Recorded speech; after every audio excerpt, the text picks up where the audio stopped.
A journalist should never become the story. One of the first rules you're taught in journalism. But times have changed, and sometimes rules must too. In today's time, shooting the messenger is fashionable. So invariably, journalists end up becoming part of the story that they document. This has been happening to us since we started exposing China's lies. It happened again last night. Our cover story tonight is about Onefo Biotech. It's a Chinese company, a company that supplied rapid antibody test kits to India. Now, if you followed our coverage, you would know what happened. India found that the testing kits were faulty, so orders were cancelled, licenses were revoked. Onefo Biotech also lost its import license for India. The story should have ended there. For us, it did. But the Chinese won't let it end. Onefo Biotech and the government of China are in no mood to put the matter to rest. So Onefo Biotech issued a statement yesterday. And the company has singled out WION with our name and pictures. And this press release was emailed by the Chinese embassy, which is peculiar. Why should the embassy be sending press releases of a private company? I'll come to that in a bit.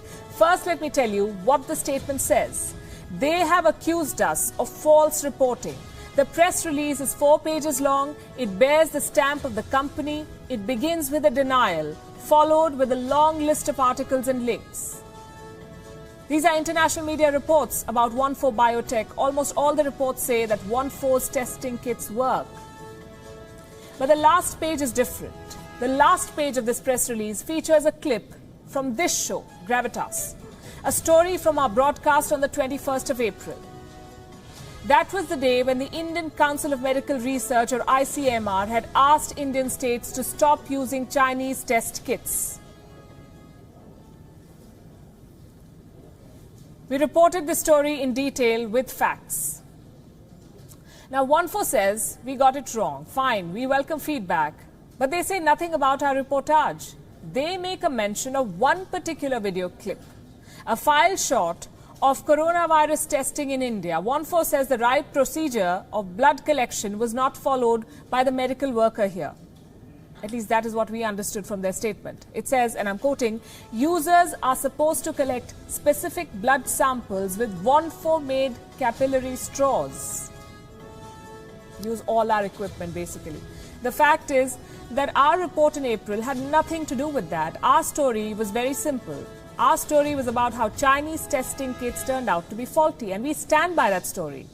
On this show, we have reported extensively on how different countries have complained about Chinese coronavirus supplies, and India's story is no different. India reportedly procured 5 lakh rapid testing kits from 2 Chinese companies, Onefo Biotech and LiveZone Diagnostics. The ICMR, Indian Council of Medical Research, the agency which is leading India's coronavirus response, found that these kits are not working. In the state of Rajasthan, only 5.4% of the results were accurate. In other words, more than 94% were inaccurate. Onefo Biotech says their kits worked in the United States and the United Kingdom, which is good for them. They did not work in India. So India stopped using Chinese testing kits. The import license issued to Onefo was revoked. India cancelled the entire order. What was China's response? Denial and criticism.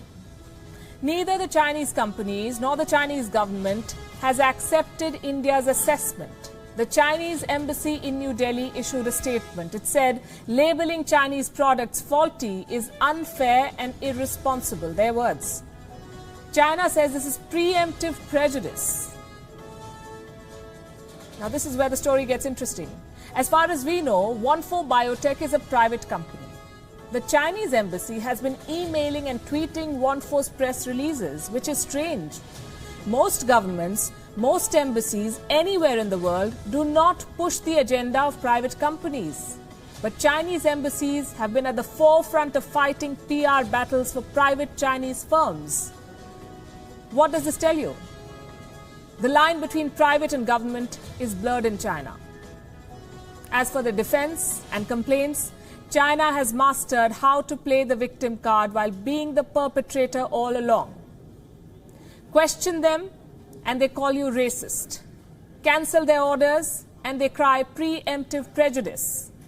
The fact is, it's not just India which has complained. Spain, the Czech Republic, Slovakia, Turkey, Finland, the United Kingdom, all of these countries got faulty Chinese test kits.